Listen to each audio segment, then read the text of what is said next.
نحمدہ نصلی و نسلم علی رسولہ الکریم اما بعد فاعوذ باللہ من الشیطان الرجیم بسم اللہ الرحمن الرحیم ان الصلاۃ تنہی عن الفحشاء والمنکر صدق اللہ مولانا العظیم ان اللہ وملائکتہ یصلون علی النبی یا ایھا الذین آمنوا صلوا علیہ وسلموا تسلیما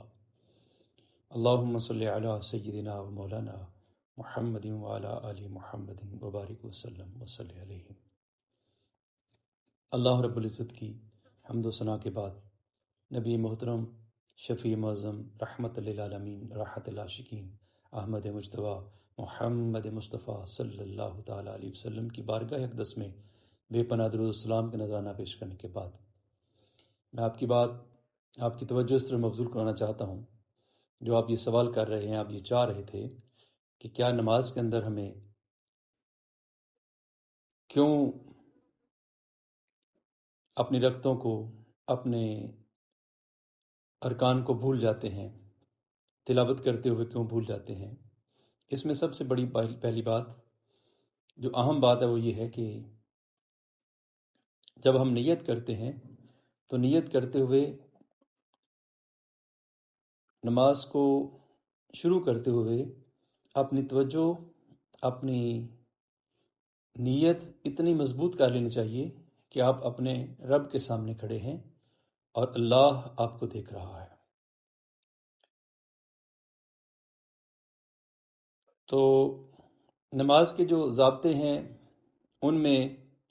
سب سے پہلا ضابطہ ہے کہ جب آپ قیام میں کھڑے ہیں تو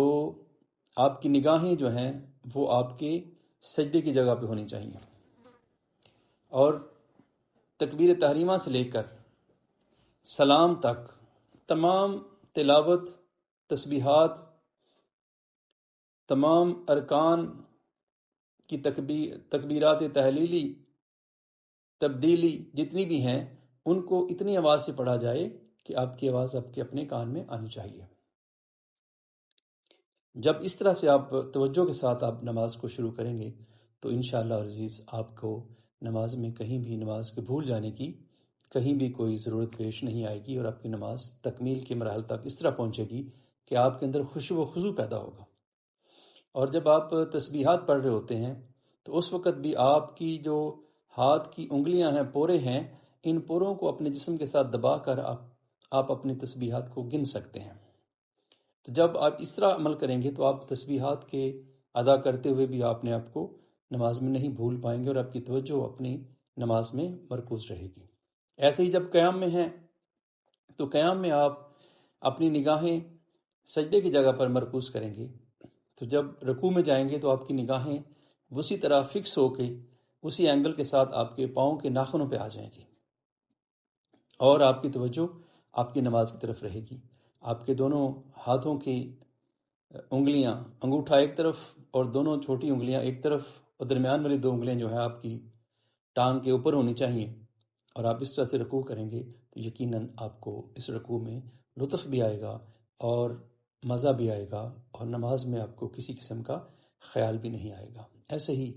سجدے میں بھی، ایسے ہی تلاوت میں، ایسے ہی تشہد میں، اور سلام پھیریں گے اس طرح سے، تو یقیناً میں یہ بہت اطمینان کے ساتھ اور بڑے یقین کے ساتھ، بڑے وثوق کے ساتھ یہ بات کہہ رہا ہوں کہ انشاءاللہ عزیز آپ کو نماز میں کسی قسم کا خیال نہیں آئے گا، بلکہ نماز کی حلاوت آپ کو نصیب ہوگی۔ اللہ رب العزت آپ کو اور مجھے اس طرح سے عمل کرنے کی توفیق عطا فرمائے۔